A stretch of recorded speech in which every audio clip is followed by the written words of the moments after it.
Welcome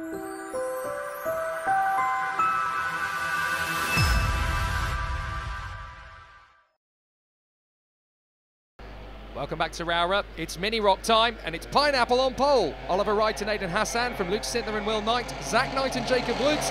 Rounding out the field with Shane Collins. This is going to be a cracker. These two have been very closely matched over the weekend, and away we go. Hassan slots right in behind Pineapple as Oliver Wright takes the early lead. 10 minutes on the clock, and away they go, dashing through the chicane up towards McRae's for the first time. Aidan Hassan, brand new to the Mini ROK category, only took ownership of it a couple of weeks ago, so he is absolutely loving this kart and has got straight up to the sharp end already. That's how good the Mini ROK chassis and kart really are. And look at this battle already as the 102 Shane Collins starts to make his move. He's also taken ownership of Mini ROK this weekend for the first time, and he's already making an overtaking move into 6th position. Oh, just got a little bit wide, but manages to hang on to the place there in front of Jake Woods. So a couple of choice moves early on, but it's Wright who leads the way from Hassan and Sintler. And as they go through St John's, they make their way up towards the final corner at Paddock Bend. Luke Sintler won here last month, of course. Won all the heats and the final on his way to doing so, so he's got plenty of knowledge around this place. He's now got to try and close up to Oliver Wright and Aidan Hassan, pushing on at the front end of the field. And of course, every single driver on this grid not only wants to win the Gold Cup, they also want to win that shiny watch, don't they? Everybody is absolutely determined that that's what they're going to be walking home with that on their wrist. Here are the Knight brothers. Last week in Super 1, they were absolutely dueling at each other's throats, and now they are working in unison to close up on the top three. It was Will in front of Zach on that occasion 7 days ago at Fullbeck. Now they are pushing hard again here at Rowrah to win the Gold Cup, and it looks as though they are going to have to work together, because Wright, Hassan and Sintler are already starting to check out Charlie out front. And into 6th position, Woods has made his way onto the back of Shane Collins again. As they come through down the main straight, it is still Wright in front of Hassan and Sintler. Then it is the Knight brothers, the Dark Knights, or the Knight Riders, whichever you prefer, as they make their way up towards McRae's. Now look, Hassan has got himself back onto the toe of Oliver Wright once again. It's going to be such a good battle between these two this season in Mini ROK. A few of these drivers in the MBM team, Mark Baines Motorsport. Just want to give a quick shout out to Mark, who's in hospital this week with some issues with his brain. I don't know why, to be honest. He needed doctors to tell him that he had problems with his brain, but anyway, he's gone into hospital, and we wish him all the best anyway. Just want to say on the engines here, Jake, as well, Pineapple out front, Oliver Wright. Now this is interesting because he's been getting the lead earlier on in the 6 heats this weekend and clearing off, but he's not clearing off now from Aidan Hassan, and these two drivers are on brand new engines. It's quite fascinating. Aidan Hassan picked his engine up after watching them at Super 1 last week. You're looking at Jacob Woods there, who's the youngest driver in the field with the least experience, of course, on the 33, back with the leaders here. But these two are on brand new engines, and the thing about these engines is they're coming out of the box and they are straight on the pace straight away, and that's a good thing about it. And the three here out front, they are race winners, all three of them. Sintler won all the heats and the finals here at Rowrah last month. And the two out front, Oliver Wright, Pineapple, is a serial winner.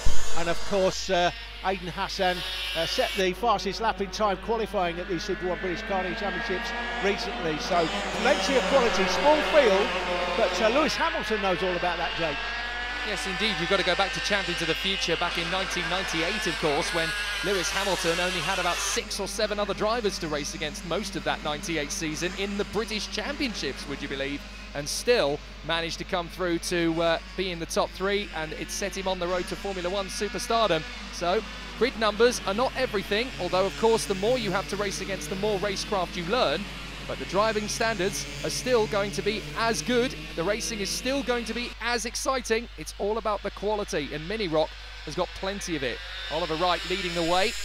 An international star as well as a British star, of course. He picked up a very surprise podium 13 months ago when he went to Valencia in Spain as a first-time rookie in Mini X30 at the Miami Winter Cup, and he came third. He wasn't expecting to, nor were his team, but they took the trophy besides, and Aidan Hassan has been winning in pretty much everything he sets his mind to. The Bambino O-Plate he won, the Bambino Kart Club. He's also been a winner in the Birolart Cadets, now known as Daniel Ricciardo Series, and he's going to be taking part in that again this year, as well as Mini ROK. And Sintler, of course, in third position, as we've already mentioned, a serial winner on this circuit alone. And these guys, the Knights, well, they've separated, haven't they? Because now Zach Knight is being caught up by Shane Collins on the Kart Republic chassis, new boy to the class, and of course he's made the pilgrimage to come to Rowrah from the Isle of Man, and has been enjoying every single moment of the weekend. He's absolutely loving it around this Rowrah circuit. But then every single racing driver I speak to about Rowrah, what's it like to drive there, they say it's not like any other circuit in the world, never mind Britain. It's such an amazing combination of complex fast flowers. You've got those tight hairpins, long straights. There's a black and white flag there that's gone out. That's got to be for track limits, because we haven't seen anybody make a silly move at all, so that's got to be just pushing it over the white line. Yeah, and indeed you'll see this circuit now has white lines all the way round it, and the Motorsport UK have insisted on that. It costs the club something like £5,000 to put white lines around the each side of the circuit, all the way around, every single corner, all parts of the track.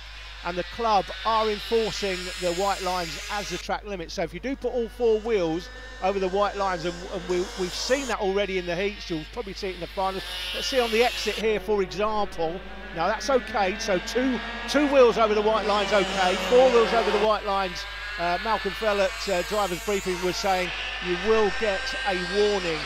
Second warning, okay, that's the second one. Third warning, there will be a penalty. And that looks like Collins has made his way past Knight, Jake. He has indeed. Shane Collins has got the move done on Zach Knight. Younger brother Will is up the road. You see, that's where they're critical about going four wheels over the white line. It's at that first chicane, because of course you've got the curb, and most of the drivers now, that's definitely four wheels over the white line, unfortunately for Zach Knight. The thing is, when you've got curb and runoff, it's very tempting just to let the kart glide through, but you're not supposed to do it. And I've always felt, you know, this is the kind of thing that should be policed a little bit more strictly. As far as I'm concerned, the black bit with the white lines on either side is the track. That's the move from Zach Knight on the inside of Shane Collins, gets him back.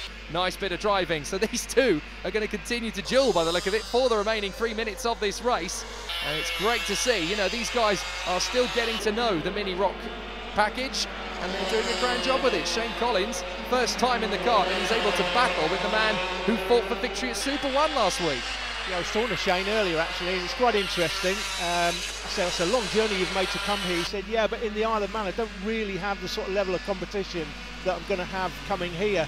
And so he will be loving this, having somebody the quality of the man in front of him, Zach Knight. He will have seen him at Super 1 in the videos last week. He'll know he's an absolute top quality driver, so he'll be loving this, that he's having to battle against him. And if he can come out on top in that little battle between them, he will be absolutely delighted. Very true. No matter what they say, if you win Super 1, you're one of the very best. Lewis Hamilton, Jenson Button, Dan Weldon, Billy Munger, they can all count themselves as Super 1 champions. And when you race against that kind of quality of driver and caliber of racer, that's what you are up against. Now, a quick check over the right shoulder there from Pineapple. Oliver Wright as he leads the way.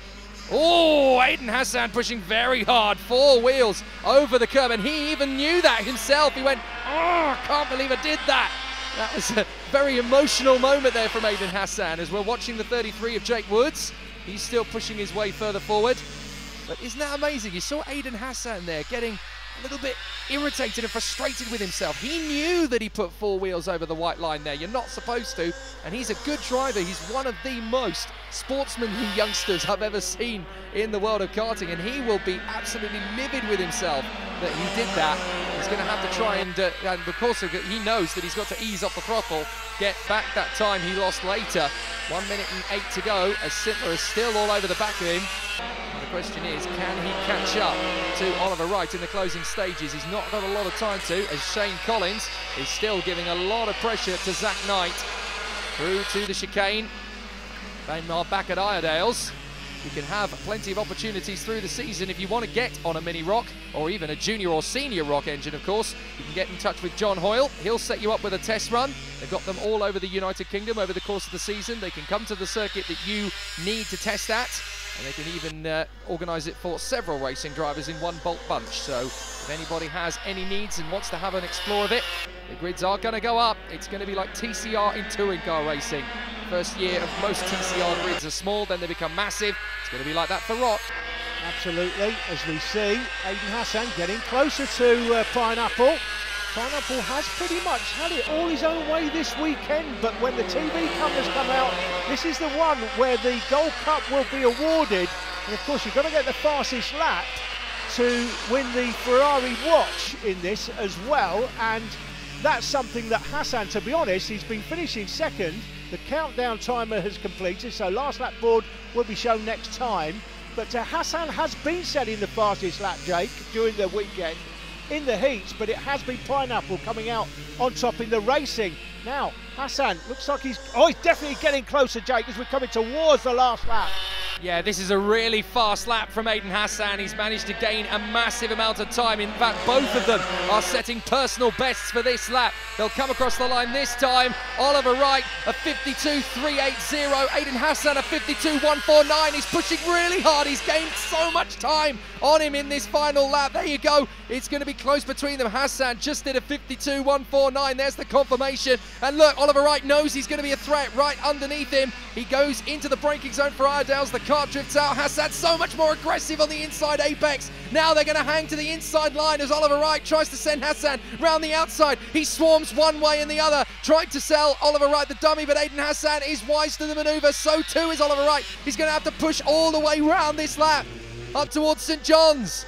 Wright holds the inside line, trying to get back to the inside once again. Now he's going to make the move. Hassan is through, and can he hold it? He got very close indeed there for the white lines. He is going to hold it round the final corner. Aiden Hassan has done it, and he knows what that means. Hassan wins the Gold Cup. Absolutely terrific. Pineapple so irritated that all came undone on the final lap. Oliver Wright second from Luke Sindler. Will Knight comes through on his own. And now we have to look back to see who's going to get the fifth place. They're going to be side by side. Shane Collins just gets there, and he's delighted to have won in that battle. Let's watch again. Aiden Hassan, this is the textbook move into this left-hander. Wright unfortunately left the door a little bit too wide open, and that was enough. Just enough for Aiden Hassan to slip through and pick up the victory and the fastest lap as well, which means he gets the Gold Cup and the Ferrari watch. Not a bad day at the office for Aiden Hassan. He'll be back to double up in Miami if he can a little later.